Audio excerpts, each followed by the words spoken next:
Hi, my name is Ahmed. I come from the glorious country of Iraq, and I'm a born Muslim. My problem is that I practiced Islam when I was. Brother, first we request questions from the non-Muslims. Once all the questions from non-Muslims are over, inshallah we'll give you a chance. Yeah, but I'm telling you my problem only. Okay. But you said you're Ahmed and you're a born Muslim. I am born Muslim. But now are you a Muslim or not? I'm agnostic. Oh, so now you have left the religion of Islam. Yeah, I'm confused. Okay, fine. If you have left the religion of Islam, you can ask the question, brother. Okay. So my question is, how come I don't have the faith that you and the other Muslims have and some of my friends, even though I practiced Islam a lot and I even did Umrah, but I still do most of the sins that are forbidden in Islam, and I sometimes am lazy to do the prayer and the other subjects we have to do in Islam. I have read many books and about other religions and conspiracy theories and documentaries and such. I even have seen your own videos on YouTube, and there are many questions that go around my head about Allah and the Messenger and Muslims in general. And basically the most important question is, you said in one of your debates or questions that Allah is the creator and He's uncreated. But I have realized, how can the uncreated exist? And if He exists, how can we notice Him? How can we see Him or hear Him or feel Him or know of His existence if He's uncreated in our own dimension or so? That's one of the questions. Brother Ahmed said that he is a born Muslim. He comes from Iraq. He read the Quran, he read the books, but he commits many sins. He believes, maybe sometimes he's agnostic, and he's lazy for praying. Brother, before I answer your main question, if you do sins and if you're lazy for praying, that does not make you a non-Muslim. As long as you believe that praying is fard, sometimes you miss, it's a sin. It's a major sin that you sometimes don't pray, but that doesn't make you a non-Muslim. If you say praying is not required, then you're doing kufr. But if sometimes you do sin, sometimes minor sin, sometimes major sin, it is haram, it's forbidden, but that does not throw you outside the fold of Islam. There are sometimes waswasa of the shaitan asking you, you're a Muslim, but this is wrong in Islam, this is wrong. And it does deviate the person's mind. At that time, maybe your iman may be low. But these things should not make you consider that you're non-Muslim. Regarding a question that I mentioned in my speech, and you're right, that Almighty God is the creator, but He Himself is uncreated. You ask the question, how can the uncreated, how can we see the uncreated, and how it's possible? Allah subhanahu wa ta'ala is Khaliq, is the creator. And by definition, He's uncreated. Because normally people say that when they try and prove in logic that everything has a creator, who created this table, the carpenter, from where he got, from the tree, who created the tree, so it goes back to Allah. So when many of the people try to convince an atheist, they try and say that everything has a creator, and then they get trapped when the atheist asks him, who created Allah? So if you hear my tapes, I never go that way. I ask the atheist that how did you come to know about the universe? How did you come to know about the functioning of the stars, of the sun? And he says, and goes back, that the creator. So it's the vice versa. So if you know how to deal with logic, you don't trip over this problem with the atheist trap, the Muslims or the believers, by saying who created Allah. By definition, Allah is uncreated. And if you ask the question, who created Allah? If you have heard my tapes, I give the reply, that suppose a person comes and says that my brother John. Yeah, I know, I saw that, I heard that's funny, but I mean, how does he exist if he's uncreated? Not that is Allah.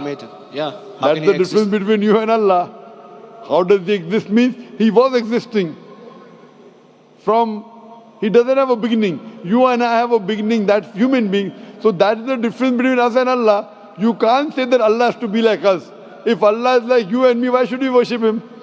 I see, but have you heard of the phenomenon, the Big Brother, used by various orders and political agendas to control the people and such by implementing it into multiple gods, and then later on it became a monotheistic religions all over the world to make it easier for Big the Brother, people to... sorry, I've never heard of the religion Big Brother. It's not a religion. It's like a theory, an idea, basically. For What does it say? Yes? What does this idea say? What does it say? Is that when you have a big brother, it's easier for you to live life. When you have someone watching you the whole time, understanding you the whole time, protecting you the whole time, being with you the whole time, and you can talk to him, although he never talks to you back, maybe in your dreams, due to your mind and such, it's easier for you to live. While a human who does not have a big brother and is not easily controlled into doing so and is having complete freedom is a danger for the major ruling powers and such. What does this say? I don't understand. Big Brother may be there, Big Brother may not be there. So what does it have to do with Islam and God? What does it have to do? Because basically Allah is watching you the whole time. So you want to say that Allah is like a big brother? Indeed, you use him for your protection so you won't be scared. You know what I mean? See, this is the hypothesis. Hypothesis. If you have heard, how do I convince an atheist? If you have heard my answer, that you said that you're agnostic, you're atheist. Yeah. So first thing I do to an atheist is I congratulate him. What? I congratulate him. Have you heard my answer of atheist? Yeah, you congratulate them and stuff. But I haven't seen your debates with the atheist. I just saw your answers on some questions. Fine, so you haven't seen the answer of atheist? No, but I've seen your debate with David William Campbell. And David William Campbell is not an atheist. Yeah. Now when an atheist tells me he does not believe in God like your theory of Big Brother, yeah, and if you believe in that theory, I will ask you, first thing I do to the atheist, I congratulate him. You know why?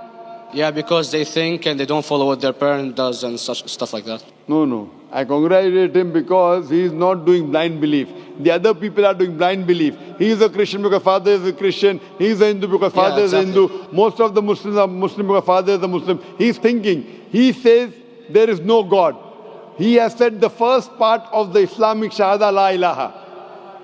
The reason I congratulate him is because he has said the first part of the Islamic Shahada, Islamic Creed, La ilaha. The only thing I have to do is illallah, which I shall do inshallah.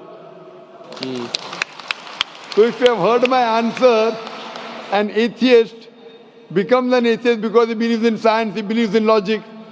Or I ask him that if an equipment is bought in front of him, which no one in the world has ever seen, and if the question is asked, that who will be the first person who will be able to tell you the mechanism of this new equipment?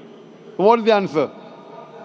Of course, he's going to tell you the producer or the maker of this equipment. Creator, producer, maker. So when we ask him questions that how did this universe come into existence, he will talk about the Big Bang. This what we're going to talk is already mentioned in the Quran 1400 years ago in Surah Anbiya chapter number 21 verse number 30. Avalam yaral lazina kafaru anna samawati wal arda kanat ratkum fataqnahuma. Do not the unbelievers see that the heavens and the earth were joined together and we clove them asunder. This what you came to know 50 years back is mentioned in the Quran 1400 years ago. Who could have mentioned that? Well, in various civilizations in like 2000 or 5000 BC before Islam came or Christianity itself, there was various civilizations that are good in astronomy and they know more about our solar system than we do now, sadly. Brother, your knowledge of science is little, not in-depth. I do agree. There are certain things which were known as hypotheses. For example, we came to know, we were proved that the earth was spherical in 1577. I know that in 6th century BC, there were Pythagoreans who believed that the earth was spherical. But the same Pythagoreans who believed the earth was spherical also believed that the earth was the center of the universe, which is wrong. You show me one civilization which believes 100% what the Quran has mentioned. I challenge you. What you say, so do you mean to say there was a person who said, okay, this civilization, out of 100 things, these 2 things are right. Out of 100 things, these 5 things are right. Out of this 100, and picked and chose. Who can do that? No one besides the Creator.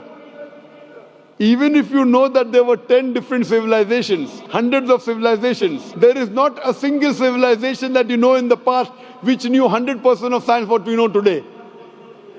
So where is your logic? Where is your theory? I do know that certain things were hypotheses which were proved later on. But there is not a single civilization which knows everything what is mentioned in the Quran. So the answer goes back to the original question, who could have collected this in the Quran? Someone 1400 years back, could he do and say, okay, out of these 100 things, these 3 are right, out of these 100 things, these 2 are right, out of this, it's not possible. Mathematically, it's not possible. Well, you never gave the idea of extraterrestrials or so. I mean, knowledge is power. And brother, I'm asking you a simple question. We are not come here to have a debate. Yeah. I'm asking you a question. Point out a single civilization. You're asking something else. Yeah. We are not here to discuss. You can come in the room and discuss. You ask a question, I'm giving you the answer. You gave about old civilization. I told you you're right. But out of 100 things, 98 they were wrong. So I'm asking you, who could have mentioned this in the Quran? You're talking something else now. Yeah, well, I'm asking a simple question, 2 plus 2 equal how much? You're saying, I'm telling you 3 multiplied by 3 is how much? I'm asking a name, you're telling that where do you live? I'm asking a simple question, name me a single civilization which has everything what was mentioned in the Quran. Do you know of any or not? Yes or no? Well, not everything, of course. Even not 10%. Why? Babylon knows of most of the planets and such. Planet is not the only thing mentioned in the Quran. There are 1,000 things mentioned in the Quran. To say what 1,000 things are mentioned in the Quran, 10% would be equal to 100 things. Did Babylonian civilization knew about 100 things mentioned in the Quran? No, because they don't have the They knew 5 or 6 things. In percentage wise, very small. So, of course. Who can be the author of the Quran besides the creator to know what is right, what is wrong? Today science has established the hypothesis mentioned by Babylonian so many centuries back is today proven. So these were hypotheses in the past, which out of them many have been rejected, some have been accepted. So to collect all which is 100% correct has to be from the creator and no one else. Hope that answers the question. Yeah.